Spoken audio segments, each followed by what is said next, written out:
a mummy wrapped in ancient manuscript.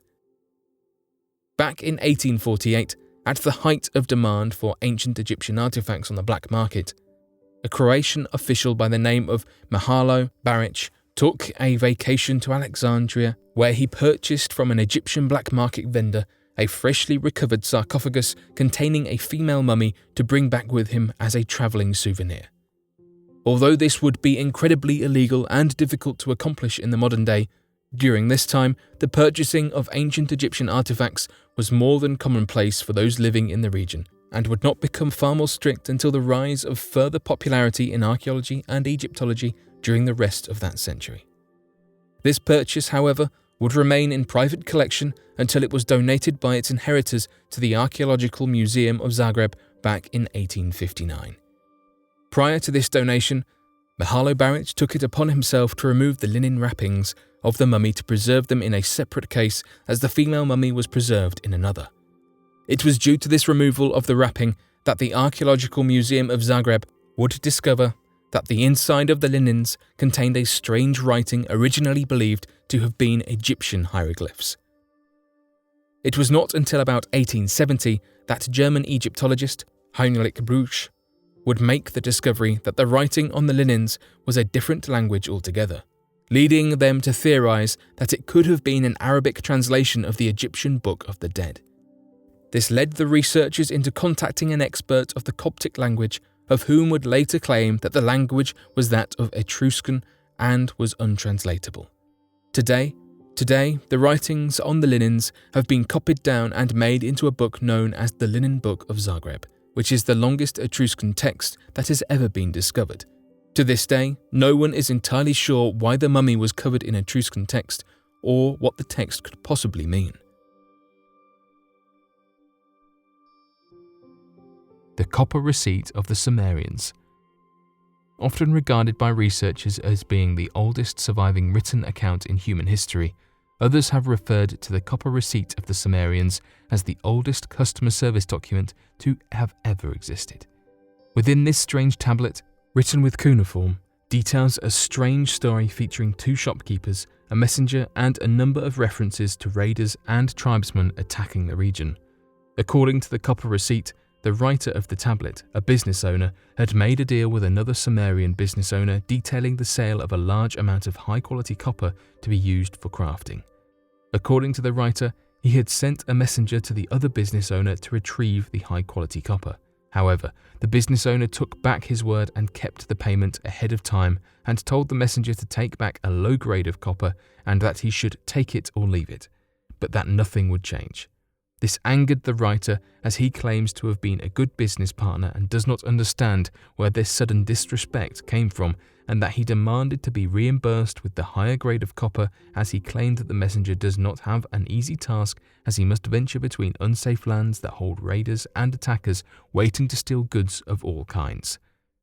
This has led researchers to believe the businesses, markets, trades, and contracts were far more complex than originally imagined, and that the technology used by human beings must have been on par to that of later dynasties, given the references to weapons, use of metals and coppers, as well as the intricate use of language involving cuneiform that had previously believed to have been limited. The Feistos Disc. Found on the island of Crete is a disc of fired clay located inside of the Minoan palace of Feistos that has left many professional and amateur archaeologists struggling to decode the strange symbols found on the disc.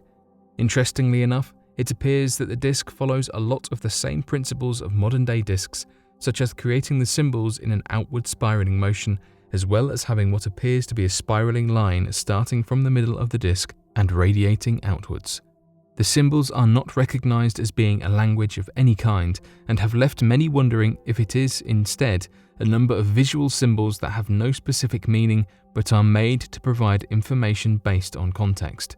Such examples of symbols like these in the modern day are that of stop signs, pedestrian crossing signs, and emojis. These are symbols used in the everyday process but have no real decipherable language to them. Located on the Feistos disc is a number of strange symbols that depict the heads of people, hides of animals, water, filters, and a number of strange tools that don't seem to be repeating in any way.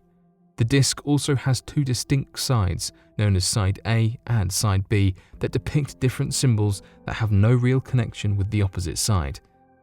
This strange and believed to be impossible to decipher text has led to a number of online forums dedicated to solving this strange artifact that have made several different lists describing each symbol and trying to better understand the use and purpose behind it. Many have argued that if the symbols had no specific language, they would not be ordered on the disc in any way and would rather just be randomly carved images, but given the fact that they are in an ordered position and seem to face in a specific direction, it is believed to be a decipherable language. The massive ritual structure in Egypt. One of the strangest and most recent discoveries made in Egypt in the modern day took place on the 20th of September back in 2018. Located in the Hidal Demadash area, a massive ritual structure had been unearthed by a small team of archaeologists that measured out to be roughly 50 feet long and 50 feet wide. The strangeness of the site is compounded by the conflicting number of artifacts located in the ritual structure that have led to further speculation as to the structure's day-to-day activities. Pottery with the image of the ancient Egyptian god Bes, the god of music and fertility, have been found all throughout the structure's remains. Although the pottery would not lead to such conflicting theories, the strangeness of the structure comes to fruition after a small adjoined building had been discovered alongside the massive ritual structure that holds a number of priceless Roman artifacts, including a Roman-styled bath used for religious rituals in Rome. Considering the fact that the ritual structure is found just 12 miles outside of Cairo, such a discovery sparks controversy that such a ritual site would find itself conjoined with that of another religious practice. Despite these conflicting discoveries, archaeologists and Egyptologists have theorized that the area used to serve as a place for ancient Egyptians and Romans to perform rituals for the purpose of fertility and ritual cleansing, with two separate areas used to respect religious differences and acceptances. A book predicted the sinking of the Titanic. The Titanic ship was a massive ship that was able to hold around 2,224 passengers. Unfortunately, this ship was to sink at around 2 a.m. on the 15th of April 1912 after it left Southampton to head to New York. This would be the ship's first sail to sea before it sunk in the North Atlantic Ocean after it struck an iceberg, claiming the lives of more than 1,500 people. In the morning after the Titanic had sunk, a German ocean liner was cruising through the North Atlantic, not far from where the Titanic had hit an iceberg the previous night. After it had often been regarded as one of the most accurate and strangest coincidences in all of history, it appears that before thoughts of even constructing the Titanic were started, there had been a book written that completely predicted the events that would unfold on the RMS Titanic's maiden voyage. The book was written and published back in 1898. More than 14 years before the ship set sail on its journey through to the North Atlantic. The book is titled as The Wreck of the Titan and tells a harrowing tale of the largest ocean liner ship that had ever been built, known as the Titan. In the story, the Titan sets off on its journey and strikes an iceberg in the North Atlantic Ocean, which causes it to sink quickly. Although that might be more than enough for people to see the coincidences, eerily enough, that does not appear to be the end of it. In the book, the Titan sank in April, the same month as the Titanic sank. Both ships held similar names. Both were described as being the largest craft afloat and the greatest works of men.